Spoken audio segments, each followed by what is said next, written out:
Hey y'all, I'm in my office and I wanted to share a few thoughts with you about the the widely fermenting question of who really killed Charlie Kirk. This is something that's dividing a lot of people right now, and I wanted to just tell y'all my thoughts. So we have. I want to share a few stories about the alleged shooter, Tyler Robinson. First of all, this story from Fox News. Mom of Charlie Kirk's alleged assassin describes radical shift in last year. More pro-gay and trans rights. Skipping down a bit more here. Tyler Robinson's mother told investigators she'd watched her son change dramatically in the year leading up to the Utah college shooting of Turning Point USA founder Charlie Kirk.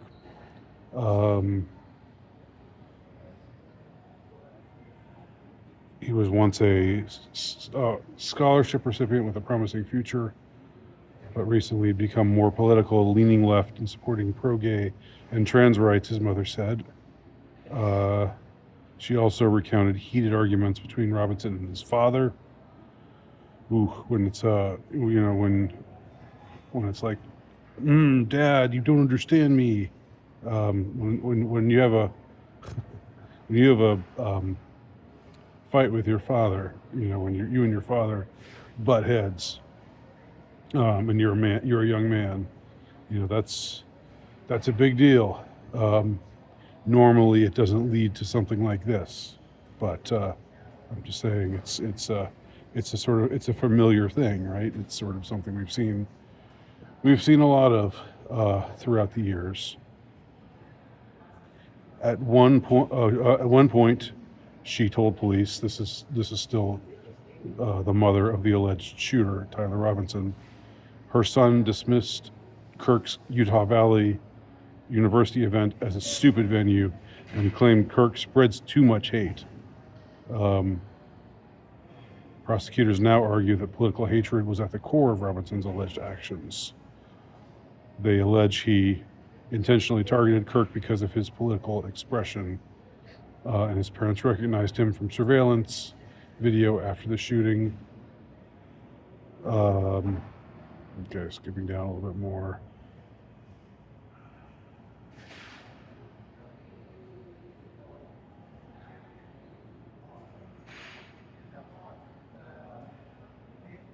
Okay, so this is from the mother of the alleged shooter.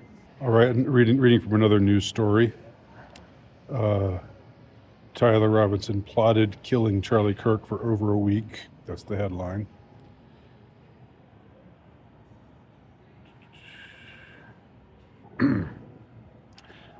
Reading from this story, Tyler Robinson, the 22-year-old suspect charged with aggravated murder and the assassination of pro-life conservative activist Charlie Kirk, had been plotting the attack for more than a week, according to authorities, who described a chilling sequence of events leading to the final shooting at Utah Valley University.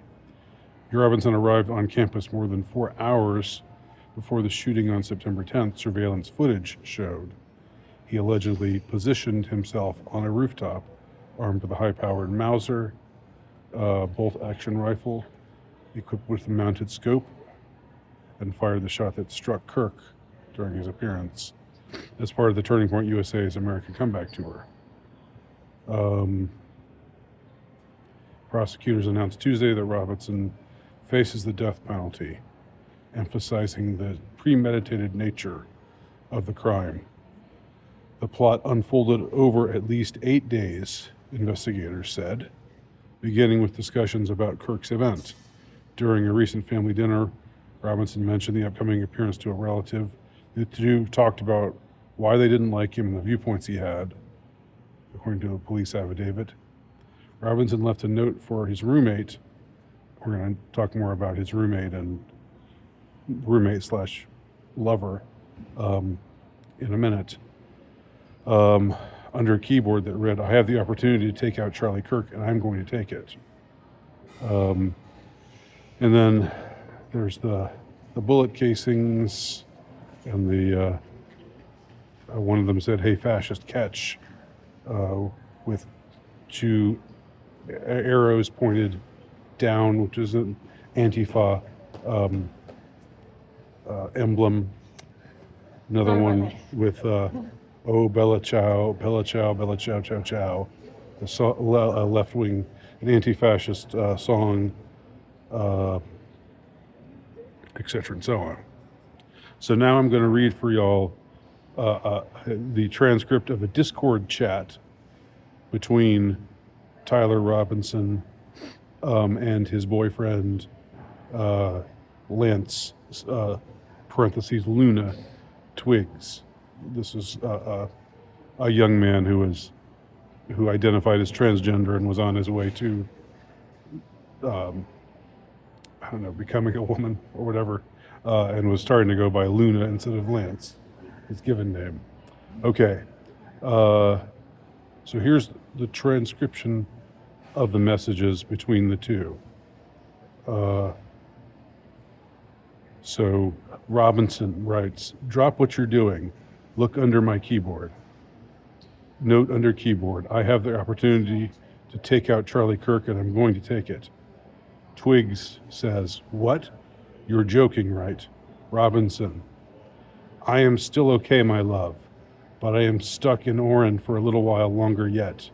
I think that was a misprint. He meant Orem, Utah. "Shouldn't be long until I can come home, but I gotta grab my rifle still. To be honest, I had hoped to keep this secret until I died of old age. I'm sorry to involve you." Twiggs, "You weren't the one who did it, right?"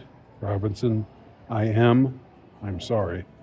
Twiggs, "I thought they caught the person." Robinson, "No, they grabbed some crazy old dude, then interrogated someone in similar clothing.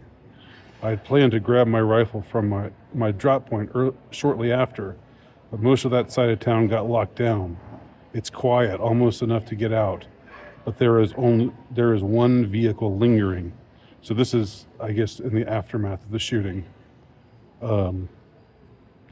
maybe a couple hours afterwards. And talking about some crazy old dude, that crazy old dude was this weird character named George Zinn, who gave himself up and said he was the shooter, but later said he was trying to purposely distract authorities so the real shooter could get away. Although we'll get to that little side note in a minute. But it seems that Robinson didn't know who he was. He was this old guy, George Zinn, doesn't appear to be a part of the plot. In that he and Robinson don't appear to have been in cahoots about Zinn being a distraction. This is just something that George Zinn decided to claim he was the shooter to create a distraction so the real shooter could get away. And since then he's been charged with possession of CP. Interesting. And yeah, that's something to come back to, definitely. All right, so the conversation between them continues. Twiggs, the boyfriend, asks, "Why?" Robinson, "Why did I do it?" Twiggs, "Yeah." Robinson, "I had enough of his hatred. Some hate can't be negotiated out. If I'm able to grab my rifle unseen, I will have left no evidence. Going to attempt to retrieve it again. Hopefully they have moved on. I haven't seen anything about them finding it." Twiggs, "How long have you been planning this?" Robinson, "A little over a week, I believe. I can get close to the rifle, but there is a squad car parked by it. So he's very fixated on trying to recover his rifle. I think they already swept that spot, but I don't want to chance it." And Robinson continues, I wish I'd circled back and grabbed it as soon as I got to my vehicle. I'm worried what my old man would do if I didn't bring back Grandpa's rifle. This is his grandfather's hunting rifle that he used, apparently, to carry out this assassination. IDEK if it has a serial number, but it wouldn't trace to me.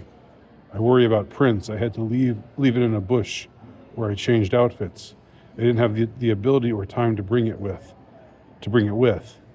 I might have to abandon it and hope that they don't find prints. How the F will I explain losing it to my old man? How the F? That's funny. That's like a remnant of the Mormon culture that he grew up in, or he can't say the F word, even though he's, this angry ex-Mormon, Antifa leftist,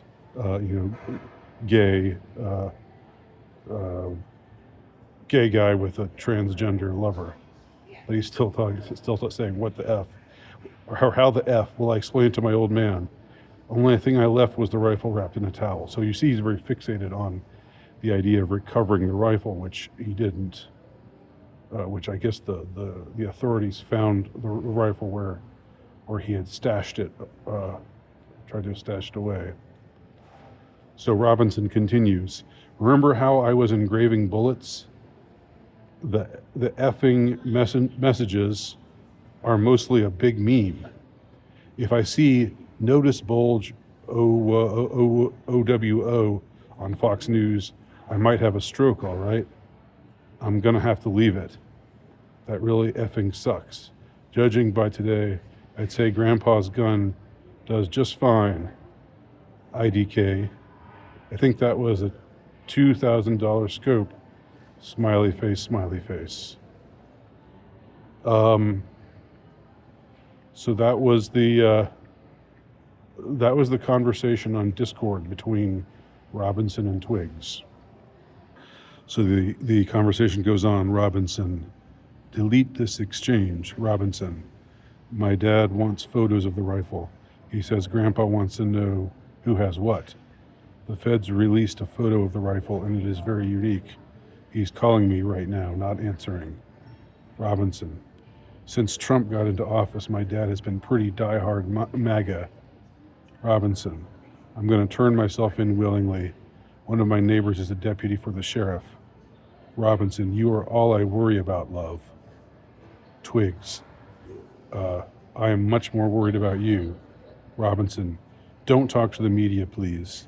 Don't take any interviews or make any comments. If any police ask you any questions, ask for a lawyer and stay silent. Which apparently he did not do. Apparently Twiggs, once he was questioned by the authorities, cooperated, and that's why we have this information, because he showed it to them. All right, here's something about the older man, George Zinn, who has just since been arrested for possession of CP, which is interesting. According to a report by the Daily Mail, 71-year-old George Zinn, who was handcuffed at the scene immediately following the shooting, in photos and videos that went viral online, intentionally interfered with the police response. He admitted to causing a distraction to keep law enforcement away from the shooter, now alleged to be 22-year-old Tyler Robinson. He was later taken to a hospital to deal with a pre-existing medical condition and made a further disturbing admission saying he wanted to be a martyr for the person who was shot. What? Wanted to be a martyr for the person who was shot? Zinn has a long history of being a political activist and now faces charges relating to the stunt he pulled after Kirk was shot. He faces second-degree felony obstruction of justice, as police believe they had to take resources away from finding the real killer. That was his whole goal. Video posted online shows Zim shouting, "Shoot me," as police led him away. So he intentionally tried to help the shooter escape, but he didn't know who the real shooter was. It seems, and according to the conversation that I just unspooled for you between Tyler Robinson, the alleged shooter, and his boyfriend uh, uh, Lance Twiggs, uh, Tyler Robinson was surprised to see some weird old guy get taken in afterwards. Um, all right, so uh, here's where we're at. I mean, these are the facts on the ground. You know, um, we have the killer, the alleged killer, um, owning up to the fact that he wrote those things on the shell casings. So he said, if they read notices bulges, which is this furry, this trans furry kind of saying, notices bulges, oh whoa, oh woo. If they read that on Fox News, I'll have a heart attack. I'm not sure if he was saying that he'll think it's funny, or that it'll make him just I don't know, or something else. It sounds like he's saying it'll be hysterical if they read that message on Fox News. And I'm looking at this. I'm looking at these reported facts here, and it kind of makes sense to me. And I know, my conspiracy credentials are impeccable. I'll put them up before anyone. I don't trust any of the authorities. I'm open to the idea that Mossad might have had a hand in this. I think it's interesting, the stories that came out about possibly Charlie Kirk changing his mind about his support of Israel and what they're doing in Gaza, and feeling pressured by powerful pro-Israel sources to do various things, and how he was kind of stuck between a rock and a hard place, with Turning Point USA, because a lot of the young people within his ranks, the younger Generation Z, have turned very much against Israel, especially in the last couple of years. But but Turning Point USA has been funded by very wealthy pro-Israel groups. So Kirk's job, it couldn't have been an easy one, is having to address the concerns of the younger people who are more suspicious of Israel and more critical of Israel, while still having these donors breathing down his neck. And I'd heard there have been a bunch of things. Supposedly somebody reported that somebody in his camp had said Israel's gonna, might kill me if I turn against them, or something like that. I mean, all of that is interesting, and I don't exclude Mossad from having a hidden hand in this, nor do I exclude the CIA. To me, Mossad, CIA, M16, it's all the same soup. It's all the same, neoliberal, globalist, pedophiles. They all represent the same, or support the same kind of authorities. But when I look at the story, I can see how it's plausible that this is something that this ex-Mormon, this angry ex-Mormon young man in a relationship with another angry ex-Mormon transgender furry, there's some picture that I saw of this other guy, his boyfriend, Lance Twiggs, wearing a furry costume, greeting somebody coming home from a 2-year Mormon mission wearing a furry costume. I think there's got to be something really like this whole. There hasn't been a lot. This hasn't been discussed a lot, but Utah is. It's shocking that this shooting took place in Orem, Utah, in some ways, because Utah is very, very red state territory, but the whole Mormon ethos is kind of a little bit off kilter, or it's a little bit different culturally speaking from the rest of red state America.